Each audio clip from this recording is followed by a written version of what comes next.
everyone, my name is Leanne and today I'm bringing you my Non-Fiction November TBR. Non-Fiction November is a month-long readathon that is run by a book Olive, who is one of my favourite booktubers, and this is one of my favourite readathons, or it's not really a readathon. I think Olive tends to call it something more along the lines of a reading initiative, which I think is a really healthy way of describing what this is. I think the term readathon tends to come with a lot of pressure, whereas reading initiative, that's just fun, it's easygoing, it's relaxed, and that is definitely what Non-Fiction November is. Non-Fiction November is just about reading more non-fiction than you normally would.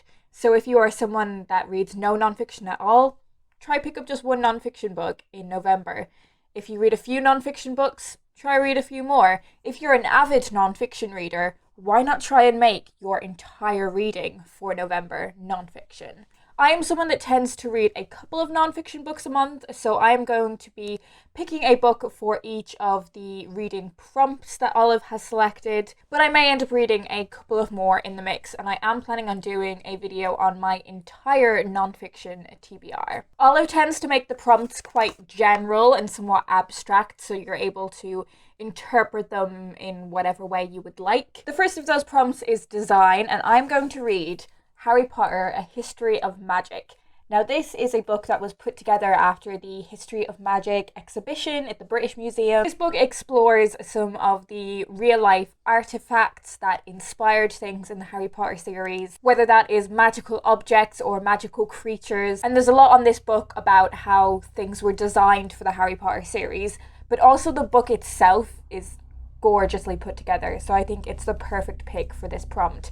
And I think I could do with some comfort reading, and I haven't picked up anything Harry Potter related in quite a while, so I'm really looking forward to reading this one. The next prompt is sport. Now I think a lot of people were slightly taken aback by this prompt, but Olive really asserted that you could interpret this in whatever way you want. You know, sport can mean fun. But I was really excited when I saw this prompt because I am really into sport, but all of the sport non-fiction books I had on my shelves I've read recently, and there are a couple of new releases that I would be interested in picking up. Eniola Aluko's memoir is one I'm really interested in. I'm also really intrigued by Peter Crouch's new book because I've read a few extracts from it and it seems really funny. But I did want to stick with books that I already had on my shelves.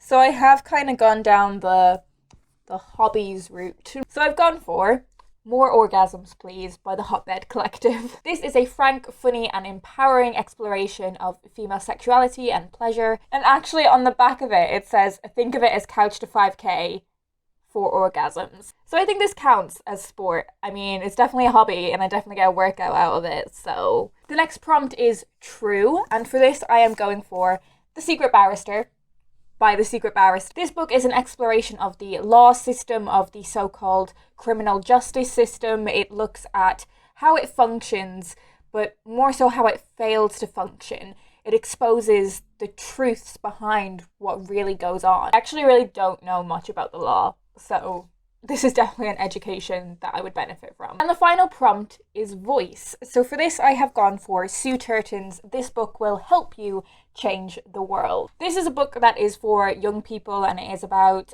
political or social activism. So, you know, it's about using your voice to do something significant, to contribute to a movement. There's a lot of movements and political things going on, and I used to consider myself someone who was an activist and was quite involved with that kind of thing. I considered myself pretty clued up and informed, and I don't think I was as much as I thought I was. And I, like most people in the last year or maybe 2 years, have just been scrambling and not really knowing what's going on. So I think a book for a young audience may help me get back on track in figuring out in what ways I am an activist and what ways I want to improve my activism. It also has pictures in it, which I really approve of. So that is it. That is my non-fiction November TBR. It is quite possible that I will read another couple non-fiction books in the month. We'll see how I get on. But these are the ones that I want to prioritize. Do leave me a comment down below if you've read any of these. I'm going to put them down because they're super heavy.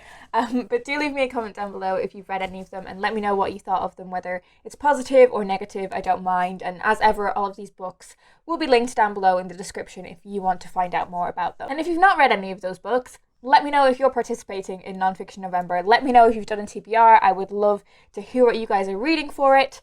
Anyways, that's all I'm going to talk about today. I hope you guys are well, and I will talk to you in my next video.